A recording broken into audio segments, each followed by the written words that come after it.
Hello students.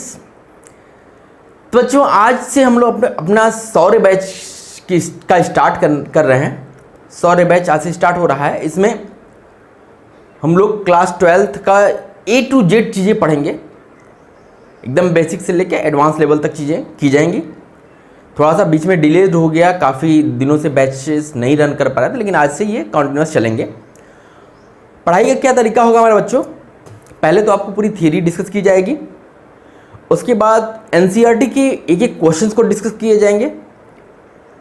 और हमारी planning ये है कि फिजिक्स में, क्योंकि देखो कोई भी कंपटीशंस के लिए आपको कम से कम 2 बुक मैं बताने जा रहा हूँ, उसमें से एक बुक तो आपको हमेशा लगानी ही लगानी है।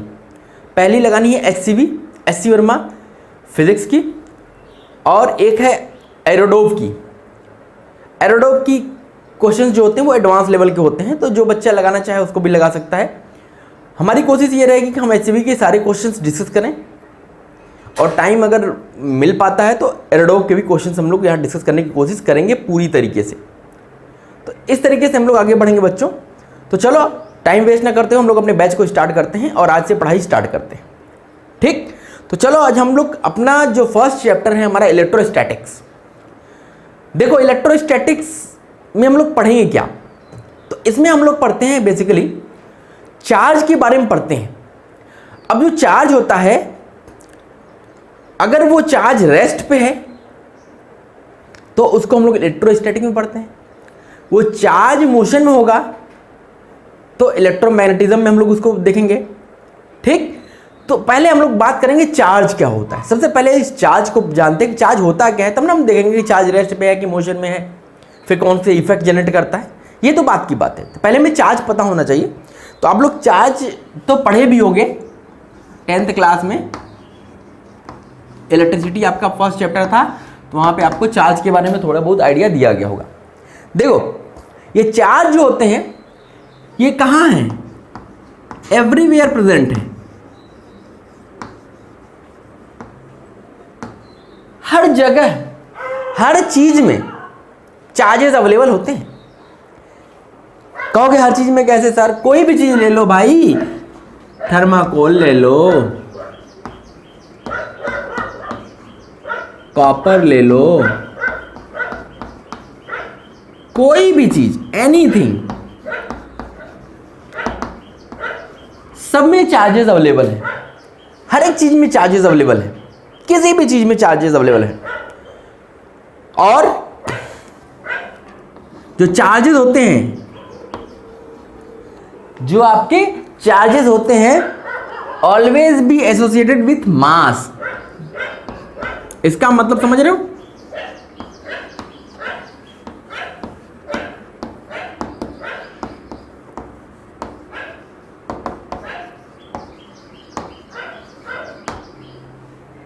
ये हमेशा चार्ज वहीं होंगे जहां मास होगा। बिना मास के चार्ज का कोई एग्जिस्टेंस नहीं है, मास है तो चार्ज होगा। ठीक है, ये जाहिर सी बात है। तो इसका मतलब हो गया, ये एक तरीके से देखा जाए तो इंट्रिंसिक प्रॉपर्टी है, जैसे कि मास होता है, इंट्रिंसिक प्रॉपर्टी है मैटर की। ठीक है,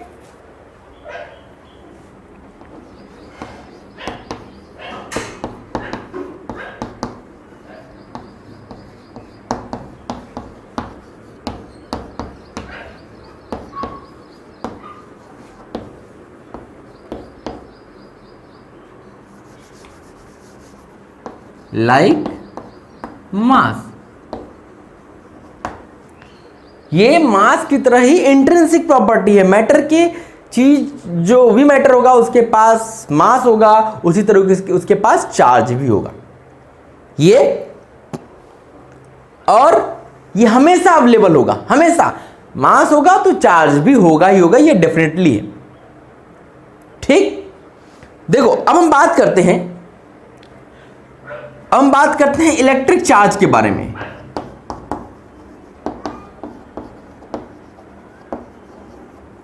देखो ये इलेक्ट्रिक चार्ज क्या है, तो थोड़ा सा इसको पहले डिफाइन कर लेते हैं। डिफिनीशन, जो प्रॉपर डिफिनीशन है उसको देख लेते हैं, फिर उसके बाद इसको एक्सप्लेन करते हैं। देखो चार्ज क्या होता है, इज द प्रॉपर्टी, ये एक प्रॉपर्टी है एसोसिएटेड विथ मैटर।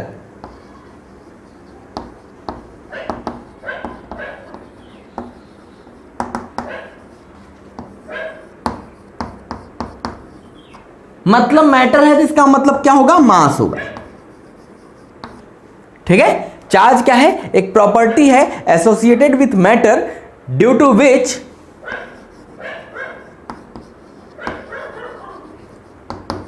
ये क्या करता है, due to which it produces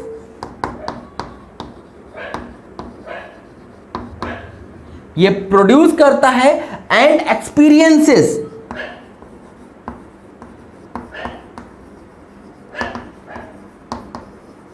ये प्रोड्यूस भी करता है और एक्सपीरियंस भी करता है क्या, electrical and magnetic behaviour effects. ये क्या करता है, इलेक्ट्रिकल इफेक्ट भी प्रोड्यूस करता है और एक्सपीरियंस करता है, और मैग्नेटिक इफेक्ट भी प्रोड्यूस करता है और एक्सपीरियंस करता है। एक्सपीरियंसेस इलेक्ट्रिक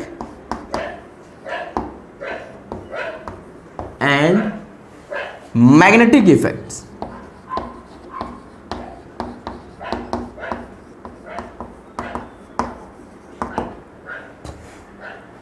ठीक है, तो ये चार्ज क्या है, एक तरीके से एक प्रॉपर्टी है, मैटर की प्रॉपर्टी है, जिसमें क्या करता है, ये प्रोड्यूस करता है और एक्सपीरियंस करता है इलेक्ट्रिक और मैग्नेटिक इफेक्ट को। ठीक, समझ में आ रही है। तो एक चीज और ध्यान देने वाली बात यही है कि मतलब ये क्या होता है, ये जैसे मास होता है वैसे ही चार्ज होता है। मतलब जहां मास होगा वहां चार्ज जरूर से जरूर अवेलेबल होगा। ठीक, नोट कीजिएगा। अब थोड़े से हम इसके इफेक्ट को देखते हैं। इरेज किया जा रहा बच्चा।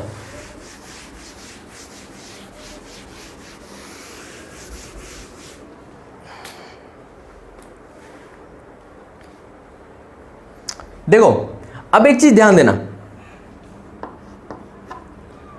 अगर ये जो चार्ज है is at rest only produces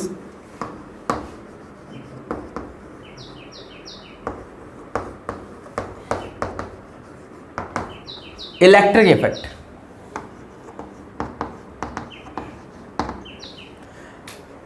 अगर ये चार्ज रेस्ट पे होगा तो केवल इलेक्ट्रिक इफेक्ट ही प्रोड्यूस करेगा। ठीक, और अगर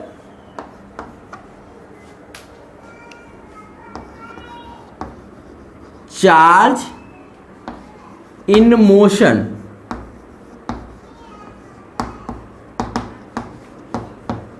produces both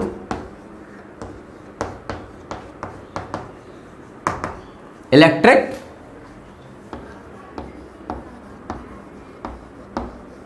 and magnetic effect. अगर ये चार्ज मोशन में होगा तो इलेक्ट्रिक इफेक्ट भी प्रोड्यूस करेगा और मैग्नेटिक इफेक्ट भी प्रोड्यूस करेगा। समझ आ रही चीजें। हाँ, और इसमें दो कंडीशन आती हैं। इसमें दो कंडीशन क्या आती हैं ये भी देख लेते हैं। चार्ज मोशन में हो, चार्ज किस में हो, मोशन में हो, तो क्या क्या होगा। अगर यहां पे v जो है वो कांस्टेंट हो बच्चों, जो वेलोसिटी है, जिस स्पीड से चार्ज मूव कर रहा है, अगर वो कांस्टेंट वेलोसिटी से मूव कर रहा है तो क्या करेगा, तो ये इलेक्ट्रिक और मैग्नेटिक दोनों इफेक्ट प्रोड्यूस करेगा, लेकिन रेडिएशन प्रोड्यूस नहीं करेगा। लेकिन रेडिएशन प्रोड्यूस नहीं करेगा। देखो क्या होता है कि जब रेस्ट पे होगा तो केवल इलेक्ट्रिक इफेक्ट, अगर वेलोसिटी कांस्टेंट हो गई तो ये इलेक्ट्रिक प्लस मैग्नेटिक इफेक्ट दोनों प्रोड्यूस करेगा। अगर यहीं पे जो भी है, वेलोसिटी ऑफ चार्ज है, ये एक्सेलरेटेड हो,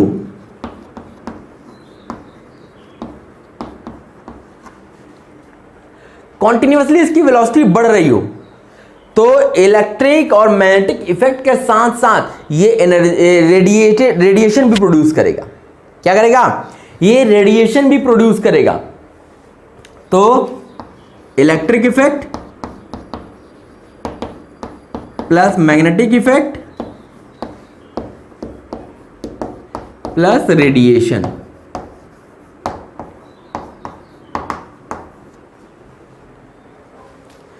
तो ये दो चीजें हम लोगों ने देखी कि अगर चार्ज रेस्ट पे होगा तो केवल इलेक्ट्रिक इफेक्ट प्रोड्यूस करेगा, जो कि हम लोग इलेक्ट्रोस्टैटिक में यही पढ़ना है। ठीक, जब चार्ज मूव करेगा तो वहां पे दो कंडीशन आएगी, या तो चार्ज कांस्टेंट वेलोसिटी से मूव करे या चार्ज एक्सेलरेट करे।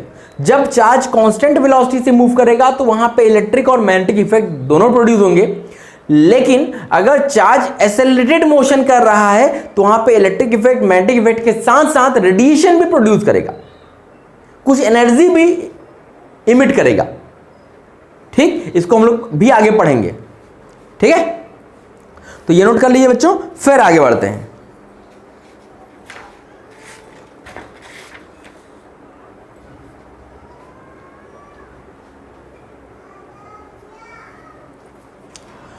तो ये चीज समझ में आ गई। अब देखो क्वेश्चंस कैसे पूछते हैं।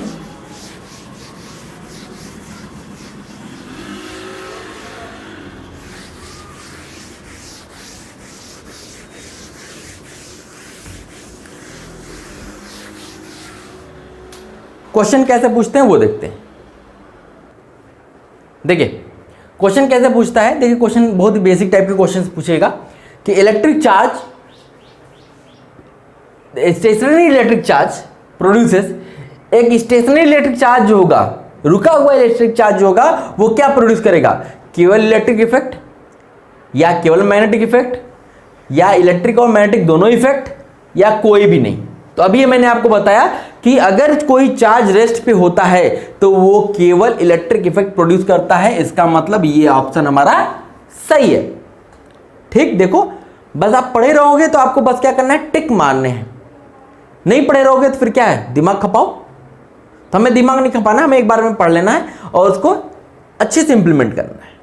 Got it? चलो अगला क्वेश्चन देखते हैं। सेम वही है, the electric charge in motion produces. अगर वो इलेक्ट्रिक चार्ज मोशन में हो जाए, तो अब मोशन में हो जाए तो वो कोई जरूरी नहीं है कि तीसरी चीज भी दे कि आपको रेडिएशन भी करेगा या नहीं करेगा। वो केवल आपसे पूछ रहा है क्या केवल इलेक्ट्रिक फील्ड प्रोड्यूस करेगा, क्या केवल मैग्नेटिक फील्ड प्रोड्यूस करेगा, या दोनों प्रोड्यूस करेगा या कोई नहीं प्रोड्यूस करेगा। तो आपको पता है कि जब भी चार्ज मोशन में होता है तो वो इलेक्ट्रिक और मैग्नेटिक दोनों इफेक्ट प्रोड्यूस करता है। इसका मतलब आप क्या मार्क किया होगे, आप ऑप्शन नंबर सी मार्क किया होगे। ठीक है, चलो इतनी सारी चीजें समझ में आ रही हैं, तो थोड़ा थोड़ा हम लोग क्वेश्चंस को भी देखते चलेंगे। अब हम आगे बढ़ते हैं और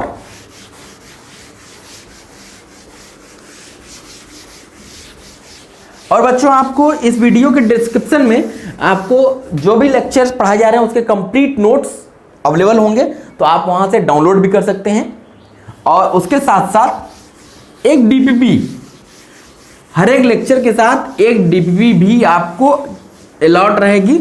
आप डिस्क्रिप्शन में जाकर के डीपीपी डाउनलोड करके उसको भी सॉल्व करना है आप लोगों को। ठीक है, चलो अब देखो, अब हम बात करते हैं चार्ज तो हम लोगों ने देखा। अब हमारे पास फंडामेंटल चार्जेस कौन कौन से हैं।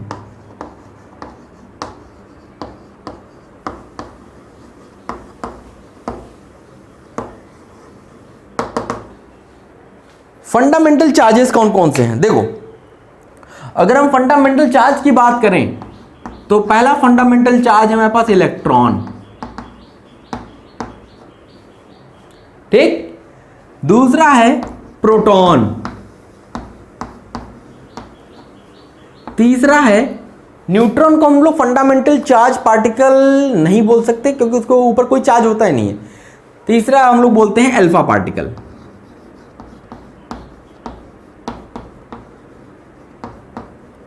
और अल्फा पार्टिकल होता क्या है, 2He4 हीलियम। हीलियम जो एटम होता है उसको हम लोग क्या बोलते हैं, अल्फा पार्टिकल। ठीक, अब देखो हम बात करते हैं कि एसआई यूनिट क्या है। अगर हम एसआई यूनिट की बात करें तो एसआई यूनिट जो चार्ज का होता है वो होता है कूलॉम। इसको हम लोग दिखाते हैं कैपिटल सी से। क्या होता है, कूलॉम होता है, उसको कैपिटल सी से दिखाते हैं। अगर हम इसके डायमेंशन फॉर्मूला की बात करें,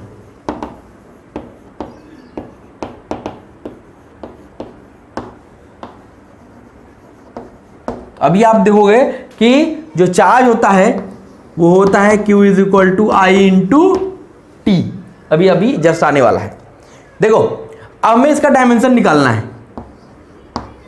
तो इसका मतलब I का डायमेंशन और T का डायमेंशन। ठीक, अब बताओ I करंट का डायमेंशन I नहीं होता है, उसका होता है A, और टाइम का डायमेंशन को हम लोग क्या लिखते हैं, T। तो इसका डायमेंशन क्या हो गया, AT। क्या हो गया, AT। और देखो जो चार्जेस होते हैं, चार्जेस जो होते हैं आर स्केलर क्वांटिटीज।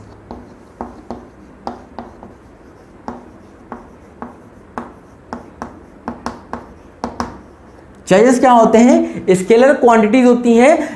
तो इसकी वजह से एंड कैन बी एडेड, अगर इनको ऐड करना होगा तो एल्जेब्रिकली हम लोग ऐड कर लेंगे, सिंपल एल्जेब्रा यूज करके।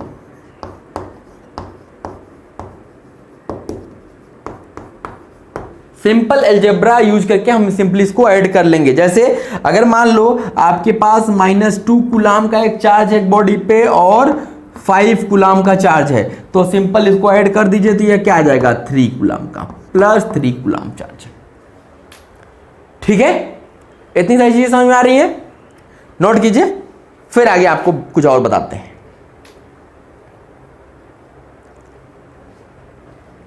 इरेज कीजिए बच्चों, बहुत ही बेसिक चीजों से पढ़ाई स्टार्ट की गई है बच्चों, इसलिए आप लोग शुरू से ही कनेक्टेड रहिएगा ताकि आगे कोई दिक्कत नहीं आने वाली, क्योंकि सब लेक्चर एक दूसरे से लिंक्ड होंगे। अगर एक भी लेक्चर आपने छोड़ा तो फिर आपको चीजें समझ में नहीं आने वाली, इसलिए आप शुरू से ही एकदम टारगेटेड रहना। चलो अब देखते हैं थोड़ा सा इलेक्ट्रॉनिक चार्ज क्या होता है।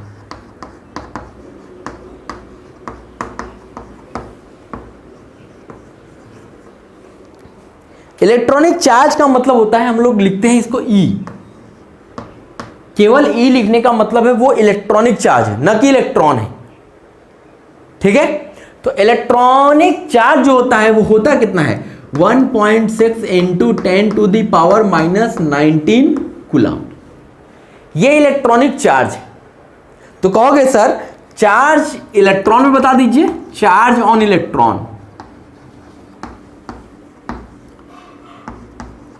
इलेक्ट्रॉन पे चार्ज कितना होगा, तो इलेक्ट्रॉन पे जो चार्ज होता है -E होता है, -E होता है। इसका मतलब ये कितना हो जाएगा, -1.6 इंटू 10⁻⁻19 कूलम। ठीक है, तो ऐसे ही अगर कोई आपसे पूछे कि चार्ज ऑन प्रोटॉन बताओ, तो आपको पता होगा कि इलेक्ट्रॉन और प्रोटॉन पे चार्ज क्या होते हैं, सेम होते हैं, बस डिफरेंस क्या होता है, पॉजिटिव और निगेटिव का। क्योंकि किसी एटम में जितने प्रोटॉन होते हैं उतने ही इलेक्ट्रॉन होते हैं, ये आप लोगों को पता है। अब देखो चार्ज ऑन अगर प्रोटॉन को ये आपसे पूछ दे तो आप क्या लिखोगे, बस लिखोगे +E। +E का मतलब हो गया +1.6 इंटू 10⁻⁻19 कूलम। समझ में आई। और एक और चार्ज अगर आपसे कोई पूछे ऑन न्यूट्रॉन बता दो भैया। देखो न्यूट्रॉन नाम से ही समझ में आ रहा है कि न्यूट्रल होगा, और न्यूट्रल का मतलब है इसके ऊपर कोई भी चार्ज नहीं होता है, तो 0 कूलाम का चार्ज इस पे अवेलेबल होगा। ठीक है,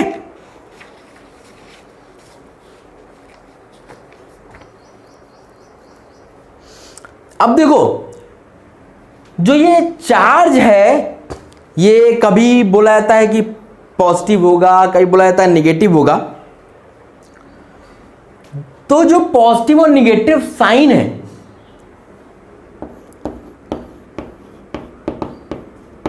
पॉजिटिव एंड नेगेटिव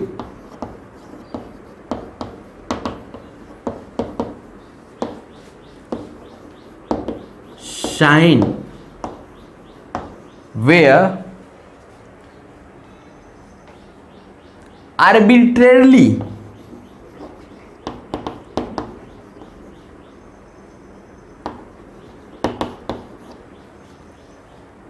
ये जो पॉजिटिव नेगेटिव साइन है वो आर्बिट्रेरी है, कोई स्पेसिफिक नहीं था कि इनको पॉजिटिव इनको नेगेटिव बोलना था। तो ये पॉजिटिव नेगेटिव जो है साइन है ये आर्बिट्रेरली है, और क्या है कि ये किसके द्वारा असाइन किए गए हैं, असाइंड बाई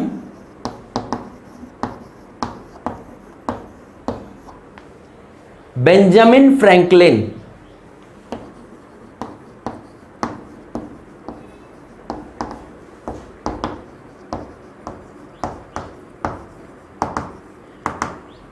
बेंजामिन फ्रैंकलिन ने ये चार्जेस के ऊपर जो पॉजिटिव नेगेटिव साइन होती हैं इनके बारे में इन्होंने बताया था, और ये आर्बिट्रेरली है, कोई एकदम पर्टिकुलर कोई फिक्स नहीं किया गया था कि इसको पॉजिटिव क्यों दिया जा रहा है, बस दे दिया गया, आर्बिट्रेरी था, किसी को देना था तो इन्होंने एक को पॉजिटिव को नेगेटिव बोल दिया। हाँ, पॉजिटिव नेगेटिव देने के पीछे का एक लॉजिक था, क्यों पॉजिटिव नेगेटिव दिया गया। जैसे आपको पता होगा कि अगर +2 में -2 ऐड करोगे तो क्या मिलता है, 0 मिलता है। तो ये +2 को -2 क्या कर रहा है, न्यूट्रलाइज कर दे रहा है। तो यही चीज एटम में भी होती थी। एटम में क्या होता था कि जितने प्रोटॉन उतने ही इलेक्ट्रॉन, और दोनों एक दूसरे को इफेक्ट को नलिफाई कर देते थे, दोनों एक दूसरे के इफेक्ट को नलिफाई कर देते थे, मतलब खत्म कर देते थे। इसीलिए कोई भी एटम क्या होता है, न्यूट्रल कंडीशन में पाया जाता है। कैसे पाया जाता है, न्यूट्रल पाया जाता है। तो यही चीज सोच करके कि जैसे पॉजिटिव नेगेटिव एक दूसरे को नलिफाई करता है, तो ऐसे ही प्रोटॉन और इलेक्ट्रॉन बराबर नंबर में हैं, एक दूसरे को इफेक्ट को नलिफाई करते हैं। इसलिए उन्होंने बोल दिया कि प्रोटॉन पे पॉजिटिव चार्ज होगा, इलेक्ट्रॉन पे नेगेटिव चार्ज होगा। वो प्रोटॉन पे नेगेटिव भी बोल सकते थे, इलेक्ट्रॉन पे पॉजिटिव बोल सकते थे, तो कुछ भी बोला जा सकता था। हाँ, उन्होंने बोल दिया कि इस पे पॉजिटिव इसके नेगेटिव, तो वही चीज चलती आ रही है, उसमें हम लोग दिमाग खपाने नहीं जाएंगे, क्योंकि ये भी एक तरीके से बस एजम्पशन मान के उन्होंने रख दिया था, वो वही रखा गया है। ठीक, चलो अब देखो, अब हम बात करेंगे कि प्रॉपर्टीज क्या क्या है इलेक्ट्रिक चार्ज की। ठीक है, नोट करिएगा, इसको इरेज करते हैं।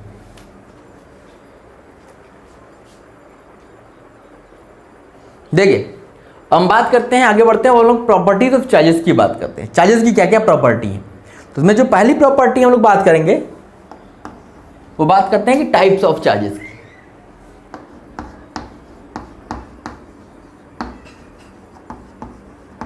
कि जो चार्जेस होते हैं ये कितने टाइप्स के होते हैं। तो देखो, जो चार्जेस होते हैं वो 2 टाइप के होते हैं, जैसा कि अभी हमने आपको बताया कि चार्जेस जो होते हैं वो 2 टाइप के होते हैं। एक को बोला जाता है पॉजिटिव चार्ज, दूसरे को बोला जाता है negative charge.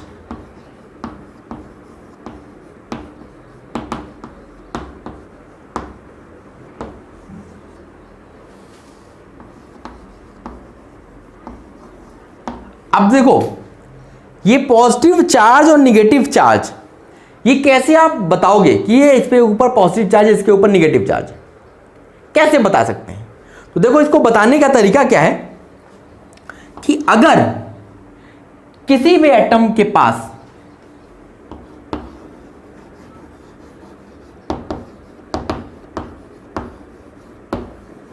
Deficiency of electron as compared to proton.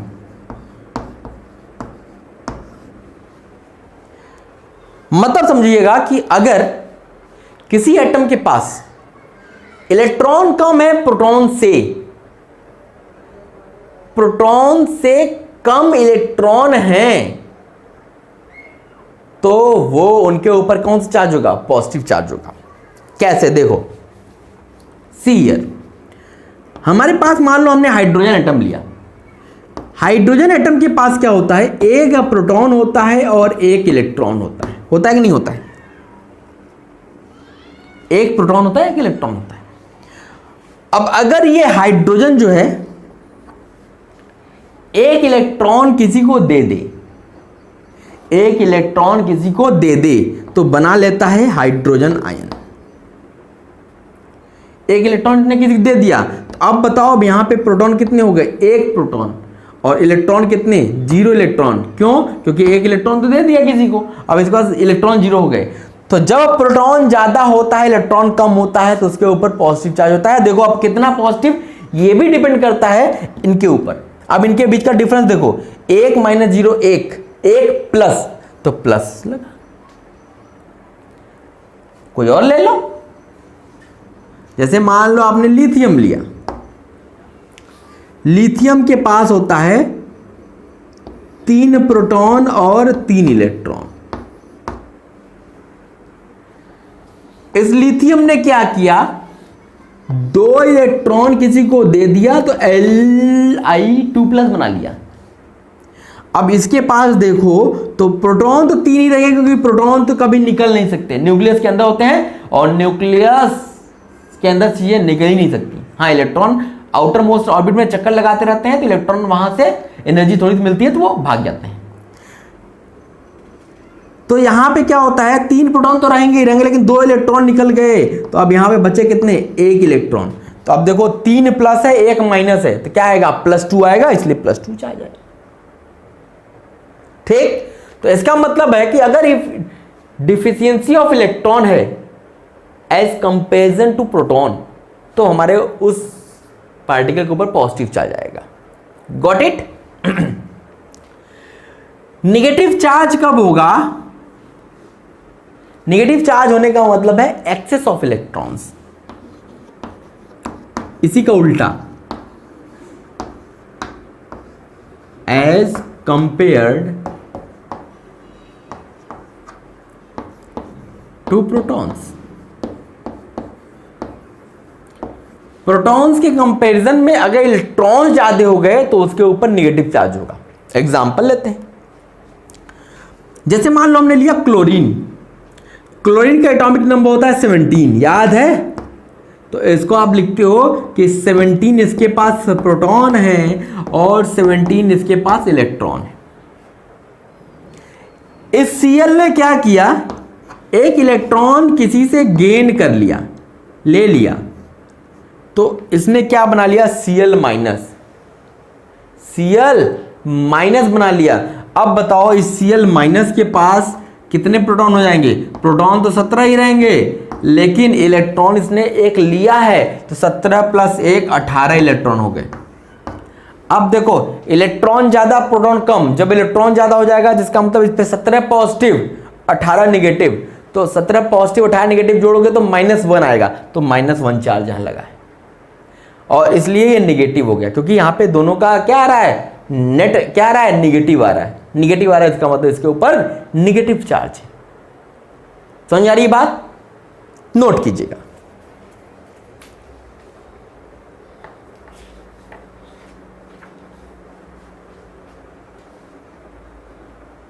देखिए हम बात करते हैं अगली प्रॉपर्टी की। अगली प्रॉपर्टी हमारी आती है अट्रैक्शन प्रॉपर्टी या रिपल्सन प्रॉपर्टी। देखो अब पहले हमने देखी चार्जेस 2 टाइप के होते हैं, एक पॉजिटिव चार्ज, एक नेगेटिव चार्ज।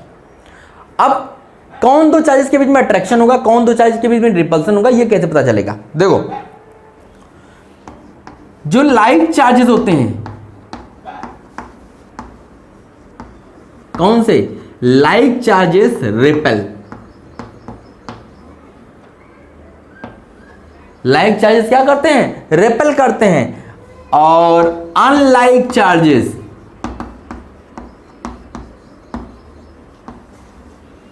ये क्या करते हैं? अट्रैक्ट्स। लाइक चार्जेस रिपेल करते हैं और अनलाइक चार्जेस क्या करते हैं? अट्रैक्ट करते हैं एक दूसरे को।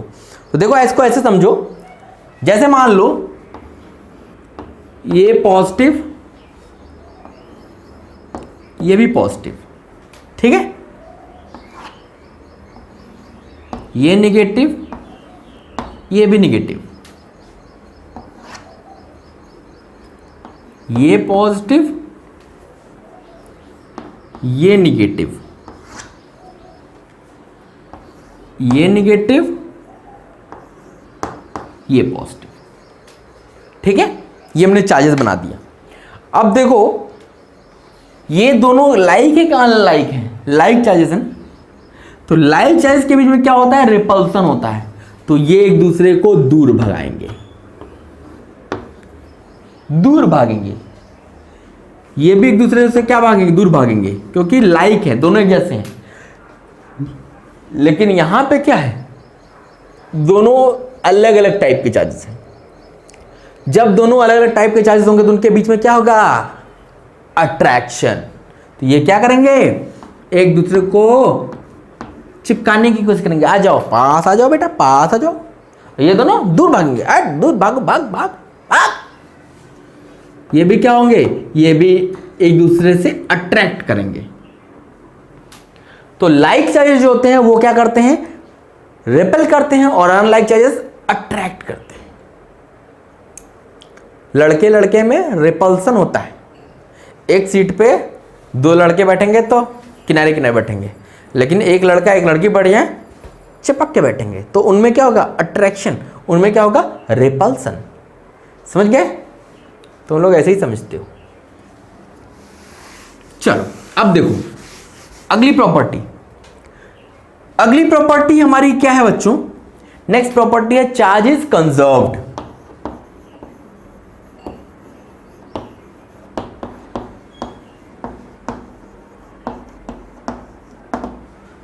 चार्ज क्या होती है? कंजर्व्ड होती है।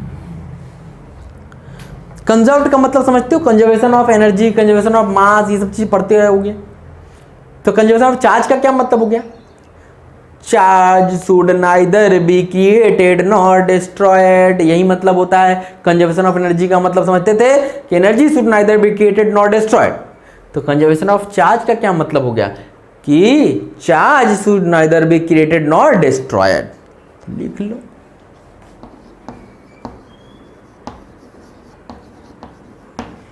should neither be created nor destroyed। Charge ना तो क्रिएट किया जा सकता है, ना ही डिस्ट्रॉय किया जा सकता है। इसको कैसे समझोगे? जैसे मान लो हमारे पास एक ये बॉडी थी,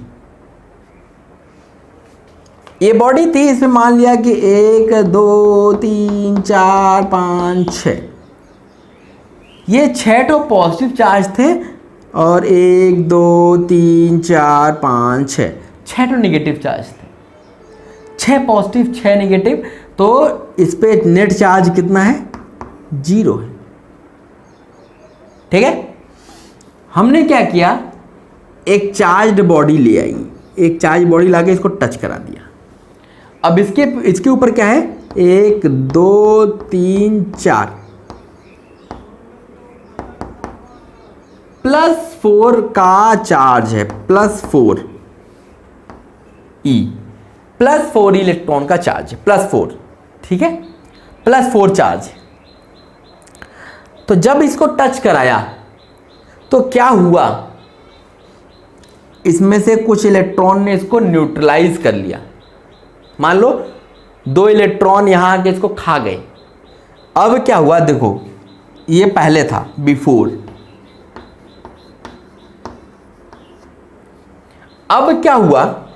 हमने इसको हटा लिया उस वाले को हमने हटा लिया। तो अब देखा कि यहां पे 2 थे, 6 पहले पॉजिटिव थे, इस पे 4 पॉजिटिव थे ना। अब हमने देखा कि इस पे क्या है, 1 2 3 4, 4 माइनस यहां है और 2 माइनस यहां चले गए, 2 इलेक्ट्रॉन इसके पास चले गए। अब देखो अब हुआ क्या, इसके पास चार्ज कितना हो गया, 2 प्लस माइनस खत्म हो जाएंगे, +2। इसके पास चार्ज देखो यहां पे, तो 4 प्लस 4 माइनस खत्म, तो Q यहां पे कितना हो गया, +2। अगर यहां पे Q टोटल देखो, Q टोटल, तो 2 + 2 कितना, +4। यहां पे Q टोटल देखो, +4 + 0 +4। क्या कोई चार्ज कम हुआ क्या, नहीं कम हुआ, ये आफ्टर की बात है, बाद में, ये पहले। क्या कोई चार्ज खत्म हुआ, अब ये इसके ऊपर कुछ और चार्ज, इसके ऊपर कुछ और चार्ज, लेकिन जो नेट चार्ज था अभी भी 4 ही है, इसके पास भी नेट चार्ज अभी भी क्या है, 4 ही है। तो यही हमारा कंजर्वेशन ऑफ चार्ज, कि चार्ज को आप क्रिएट नहीं कर सकते, नहीं डिस्ट्रॉय कर सकते हो, बस चार्ज को इधर उधर ट्रांसफर कर सकते हो, इधर उधर भेज सकते हो, यहां से वहां भेज दिया, वहां से यहां भेज दिया, बस, इससे ज्यादा कुछ नहीं कर सकते। तो इसको नोट करें, इसको नोट करें।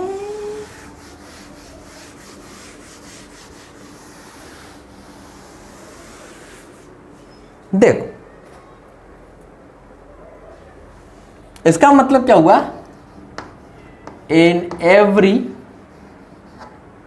इसको आप क्या कर रहे हो, रिएक्शन करो या एक्शन करो, इन एवरी एक्शन या reaction, in every action the total charge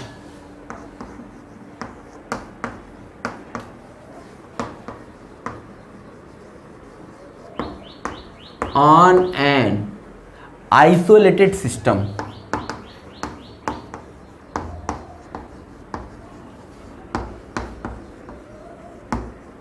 remains constant।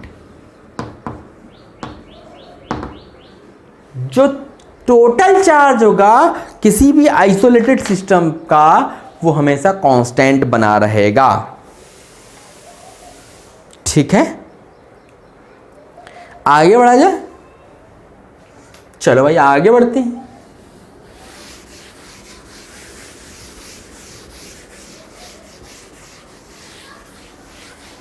देखना बहुत ध्यान से, अगली प्रॉपर्टी, चौथी प्रॉपर्टी, फोर्थ प्रॉपर्टी।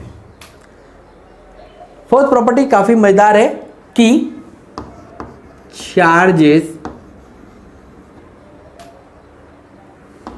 आर रिलेटिविस्टिकली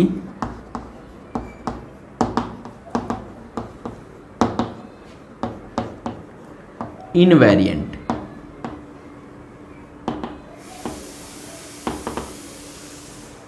इसका मतलब समझते हैं।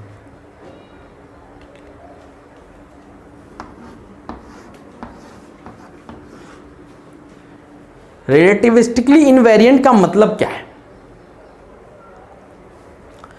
देखो जैसे अगर मास की बात करें,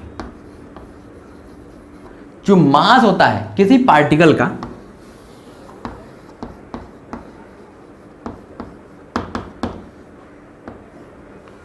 किसी पार्टिकल का जो मास होता है वो वैरी करता है उसकी स्पीड के साथ। कहोगे सर ये कैसे हो सकता है, स्पीड के साथ वैरी करेगा? करेगा, दिखाते हैं।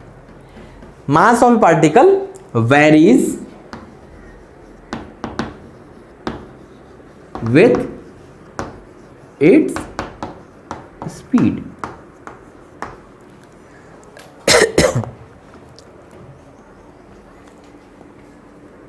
और कैसे वेरी करता है ये देखो, अगर वेलोसिटी आप बढ़ाओगे, वेलोसिटी आप बढ़ाओगे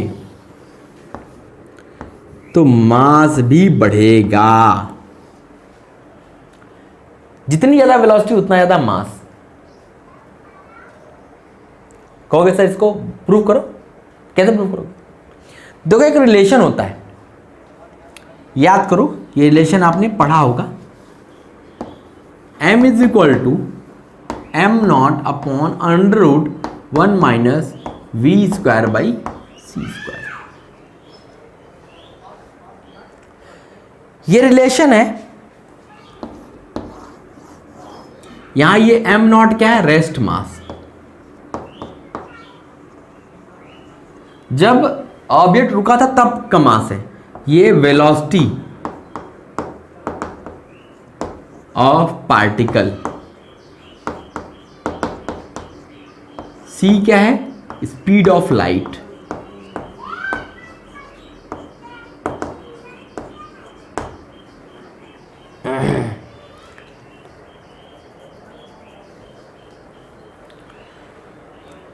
तो अब यहां पे देखो क्या है कि ये जितना ज्यादा होगा, ये तो कांस्टेंट है 3 × 10⁸, ये जितना ज्यादा होगा ये वैल्यू क्या आएगी? उतनी ही ज्यादा आएगी। और 1 में से ज्यादा सब्ट्रैक्ट करोगे तो वैल्यू उतनी ही कम आएगी। तो इसकी वजह से ये इतना ही ज्यादा आएगा, इसकी वजह से ये ज्यादा आएगा। तो इसका मतलब हो गया कि जैसे जैसे वेलोसिटी बढ़ेगी वैसे वैसे ऑब्जेक्ट का मास भी बढ़ता जाता है। ठीक है, लेकिन अनलाइक मास,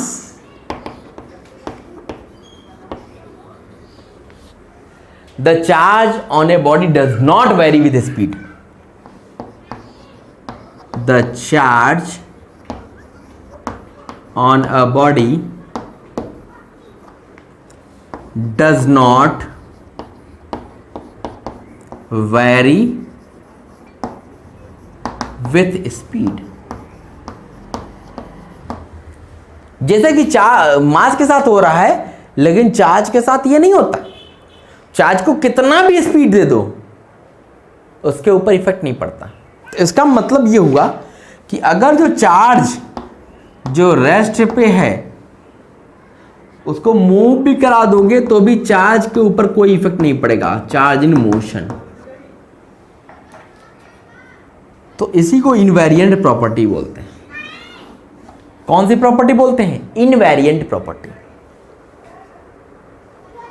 ठीक है, आगे बढ़ा जाए। तो ये प्रॉपर्टी याद रखिएगा कि मास जो होता है ये वेलोसिटी के ऊपर डिपेंड करता है। वेलोसिटी बढ़ेगी तो मास बढ़ेगा, लेकिन चार्ज स्पीड के ऊपर डिपेंड नहीं करता है। स्पीड बढ़ाओ घटाओ, चार्ज के ऊपर कोई इफेक्ट नहीं पड़ने वाला। Got it? चल, नोट किया? आगे बढ़ें।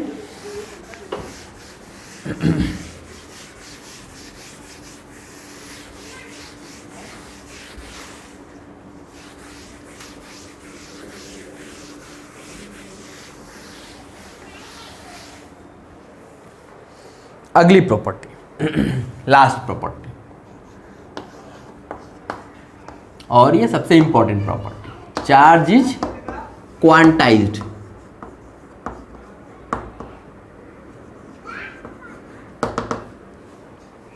चार्ज जो होता है वो क्वांटाइज्ड होता है। क्वांटाइज्ड का मतलब समझो क्या होता है। क्वांट मतलब होता है छोटे छोटे पैकेट्स।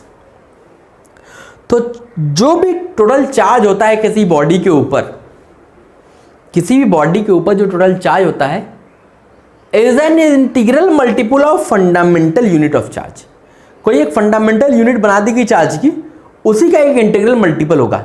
चार्ज कुछ भी नहीं ले सकते आप, ये कुछ भी चार्ज ले लिया कुछ भी नहीं होता है। ये एक फिक्स्ड फंडामेंटल क्वांटिटी बना दी गई कि ये सबसे छोटा चार्ज है। अब इसी के मल्टीपल में चार्जेस आपको मिलेंगे। जैसे रुपया, अभी जो आपका फंडामेंटल है वो है आपका 1 रुपया। 1 रुपया है। अगर आपको 1 लाख रुपए बनाने हो तो 1 1 रुपए के 1 लाख सिक्के ले आओ, 1 लाख रुपए बन जाएंगे। 1 करोड़ रुपए बनाने हो तो एक एक रुपए के 1 करोड़ सिक्के ले आओ, 1 करोड़ रुपए बन जाएंगे। ये 1 रुपया जो है वो फंडामेंटल है। तो ऐसे ही चार्ज को अगर लिखना हो, जैसे अब 1.5 रुपीज का कोई मतलब नहीं है, 1.5 रुपए का कोई मतलब नहीं है। क्यों? क्योंकि 50 पैसे तो बंद हो चुके हैं। अब या तो 1 रुपया होगा, या 2 रुपये हो गया, 500 रुपये हो गया, 1000 रुपये होगा। कभी 550 रुपये नहीं हो, अरे 550 2 रुपये 50 पैसे 2.5 रुपये नहीं होगा, कभी नहीं हो सकता। क्योंकि अब इंटीग्रल मल्टीपल आपका 1 का रहेगा। समझ आ रही है बात?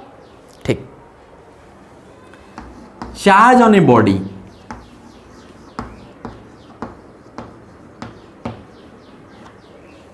जो किसी बॉडी पे चार्ज होता है, must always exist.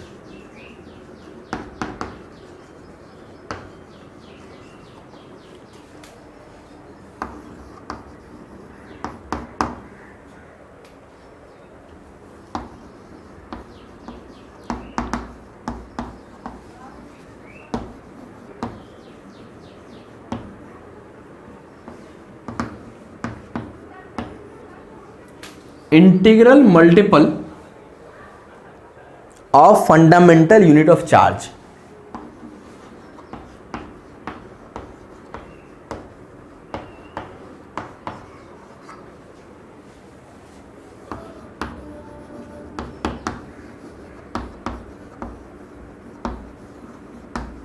Charge e हमने एक फंडामेंटल यूनिट चार्ज का बना दिया। ये फंडामेंटल यूनिट है क्या?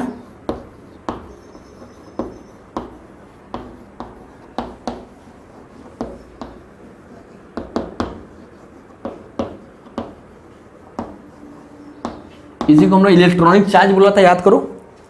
इसी को हमने क्या बोला था? Electronic charge. तो इसको हमने बोल दिया कि ये कितना है, ये होता है 1.6 इंटू 10⁻⁻19 कूलाम। इसी को हमने फंडामेंटल बोल दिया कि अब कोई भी चार्ज होगा हमेशा इसी का मल्टीपल होगा, 1.6 का ही मल्टीपल होना चाहिए। जैसे अब कभी हम ये नहीं बोल सकते कि 2.5 इंटू 10⁻⁻19 कूलाम, ये चार्ज पॉसिबल नहीं। जब भी बोलेंगे 1.6 का मल्टीपल होना चाहिए और 10⁻⁻19 कूलाम होना चाहिए।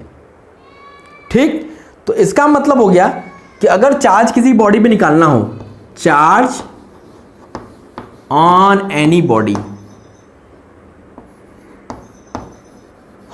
तो चार्ज जो होगा किसी बॉडी पे वो कितना होगा? ये हो गया e electronic charge into N.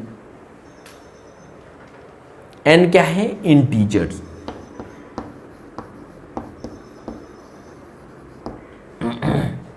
क्या है?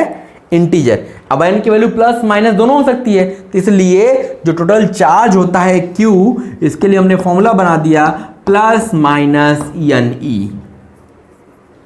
यही हमारा क्वांटाइजेशन ऑफ चार्ज है। अब हम इसको याद रखेंगे कि Q is equal to plus minus N E होता है भैया।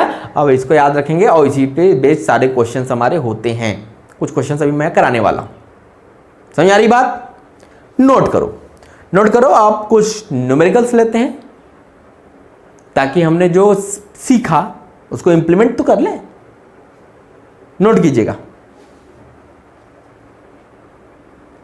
चलो बेटा, अब क्वेश्चंस कुछ देख लेते हैं। देखिए यहां पे क्वेश्चन लिखा हुआ है, पहला क्वेश्चन दिया हुआ है कि इफ ए बॉडी है नेट चार्ज ऑफ -1 कूलाम, कि कोई बॉडी है उस पर -1 कूलाम का नेट चार्ज है। अगर नेट चार्ज निगेटिव है, इसका मतलब ये हो गया कि नेट चार्ज नेगेटिव का मतलब हो गया कि उसके ऊपर एक्सेस ऑफ इलेक्ट्रॉन्स है, इलेक्ट्रॉन्स ज़्यादा है, तभी तो नेगेटिव आएगा। तो यहाँ से तो पूछ रहा है नंबर ऑफ एक्सेस इलेक्ट्रॉन्स कितने होंगे, कितने इलेक्ट्रॉन्स ज़्यादा हैं। तो देखो अभी हम लोगों ने पढ़ा एक चीज़, क्या? क्वांटाइजेशन ऑफ चार्ज पढ़ा हमने। पढ़ा कि नहीं पढ़ा? पढ़ा ना?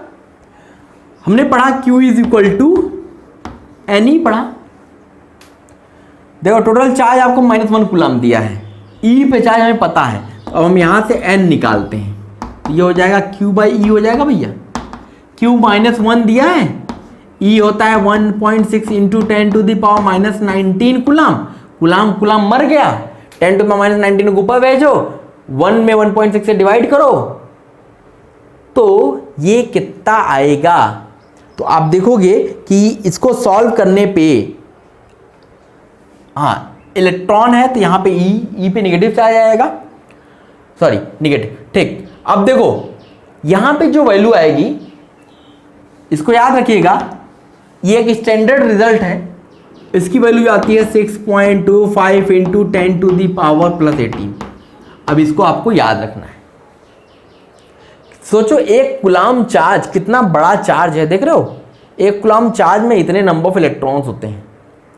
सोचो 6 to 5 के आगे 16 to 0, इतने नंबर ऑफ इलेक्ट्रॉन मिलकर एक कूलम चार्ज बनाते हैं। तो एक कूलम चार्ज बहुत ही बड़ी चार्ज है। समझ आ रही बात? तो ये कैलकुलेशन है, आप कर लीजिएगा एक बार। देखिए दूसरे क्वेश्चन को देखते हैं। अब देखो दूसरा क्वेश्चन कहता है if a body has a charge of 10 to the -12 coulomb, कोई बॉडी है उस पर इतना का चार्ज है, तो कहता है द बॉडी हैज इतना एक्सेस ऑफ इलेक्ट्रॉन्स। ये आपको नंबर ऑफ इलेक्ट्रॉन्स दिए गए हैं और बोल रहा है ये एक्सेस है, एक्सेस है, डिफिशिएंसी, डिफिशिएंसी। अब देखो आप यहां पे इसको देख के आप बता सकते हो कि एक्सेस होगा, डिफिशिएंसी होगी। ये क्या है, इसके आगे क्या माइनस नहीं लगा है ना, प्लस लगा है ना, इसके आगे कुछ नहीं, इसका मतलब प्लस है। जब प्लस होता है इसका मतलब उसके पास क्या होगा, वो पॉजिटिव है, ये पॉजिटिव चार्ज है। जब पॉजिटिव चार्ज है इसका मतलब क्या है, उसके पास डिफिशियंसी ऑफ इलेक्ट्रॉन होगी। तो इसका मतलब ये दो ऑप्शन तो हमारे गए, दो ऑप्शन तो हमारे खत्म हो गए। अब दो ही ऑप्शन में हमारे आंसर सही होंगे, कोई भी दो में से। अब हम क्वेश्चन को करेंगे तो हमें दो ऑप्शन की तरफ देखना ही नहीं है। अब तीसरे और चौथे ऑप्शन में देखेंगे तो यहाँ पे फिर वही n is equal to q by e, अभी आपने पढ़ा तो टोटल चार्ज तो दिया है 10 to the -12 कूलम अपॉन ई पे होता है 1.6 into 10 to the power -19 coulomb. ठीक है, तो अब इसको आप सॉल्व करोगे तो ये देखो ये हो गया, ऊपर जाएगा 10 to the power 7 अपॉन 1.6, इसमें से 10 बाहर ले लो, 10 into 10 to the power 6 upon 1.6। इसको आप सॉल्व करते हो तो फिर से वहीं आता है 6.25 इंटू 10 to the power 6, क्योंकि 1.6 से 10 को डिवाइड करोगे तो 6.25 into 10 power 6 deficiency of electrons. तो इसका मतलब हमारा ये ऑप्शन सही है। पहले वाले में कौन सा ऑप्शन सही था, ये बी वाला। ठीक है, तो क्वेश्चन ऐसे पूछेगा तो आपको ऐसे आंसर देना है। समझ आ रही है बात, नोट कीजिएगा, फिर आगे चलते हैं।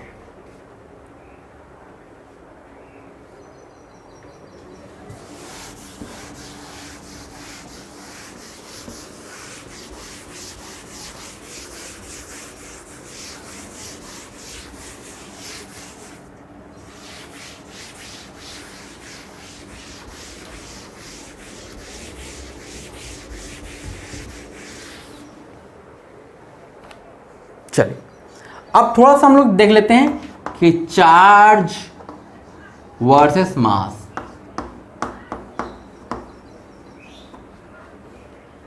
चार्ज और मास में क्या डिफरेंस है, क्योंकि देखा हमने कहीं भी देखा कि चार्ज और मास में कुछ सिमिलरिटी थी, कुछ डिसिमिलरिटीज थी। अब वही चीज हम लोग देखते हैं कि चार्ज और मास में क्या क्या डिफरेंस है। तो ये हमारी चार्ज हो गई, ये हमारा मास हो गया।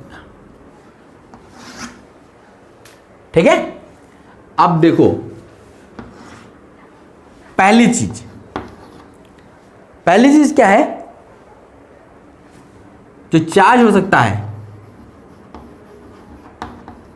कैन बी पॉजिटिव और निगेटिव। चार्ज पॉजिटिव भी हो सकता है, निगेटिव भी हो सकता है, लेकिन मास should always be positive.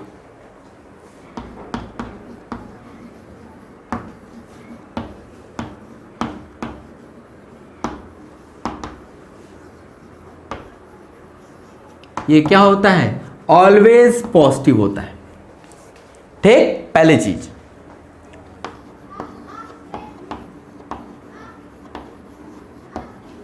Charge is conserved, charge conserved होती है। और हम लोग मास के बारे में भी जानते हैं कि मास भी कंजर्व होती है।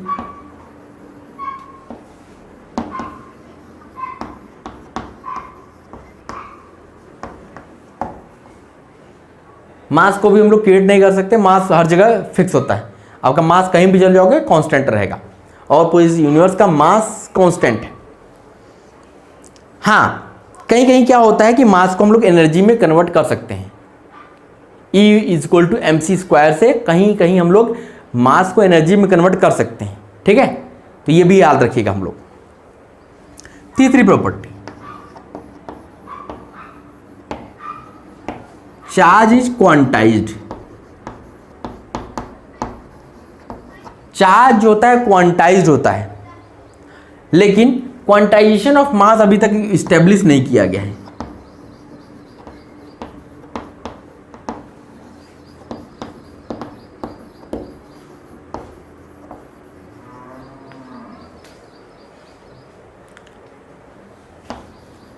Is yet to be established, अभी ये स्टेब्लिश होना है।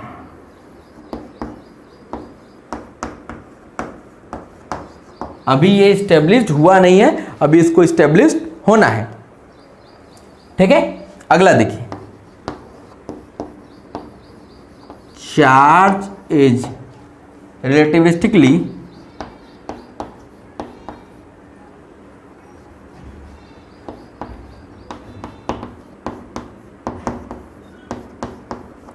इनवेरिएंट।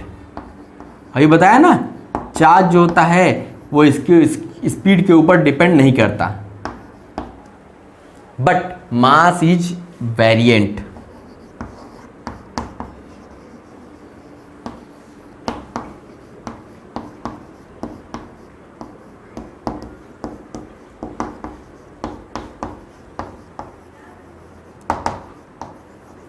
मास क्या होता है, रिलेटिविस्टिकली वेरिएंट होता है, ये चेंज होता है।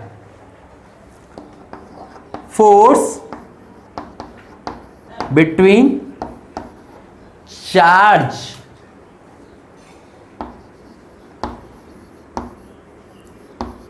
मे बी अट्रैक्टिव और रिपल्सिव, ये हम लोग अगली क्लास में देखते हैं। अट्रैक्टिव और रिपल्सिव, जो फोर्स होता है चार्जेस के बीच में वो अट्रैक्टिव भी हो सकता है, रिपल्सिव भी हो सकता है, लेकिन यहां पे जो फोर्स बिटवीन मासेस होता है वो केवल अट्रैक्टिव होता है।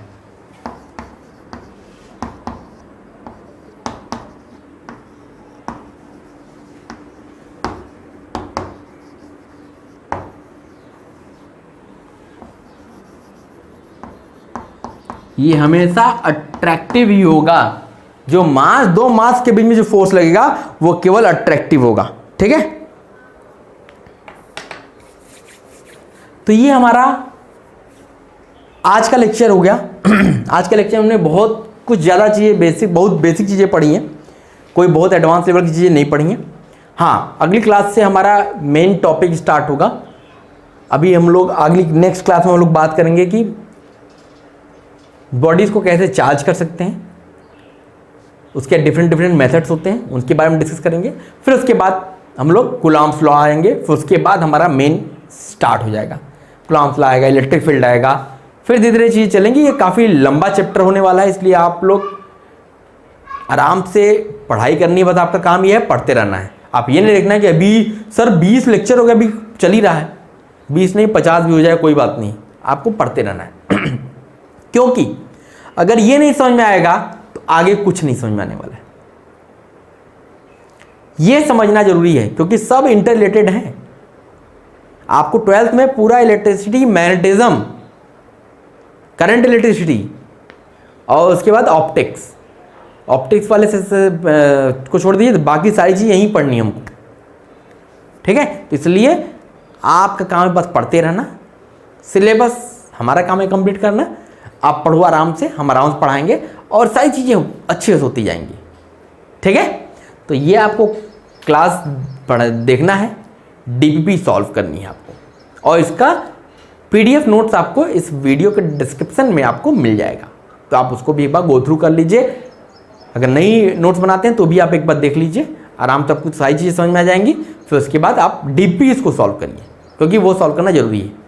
ओके, चलिए अगली क्लास में मिलते हैं। Okay, thank you.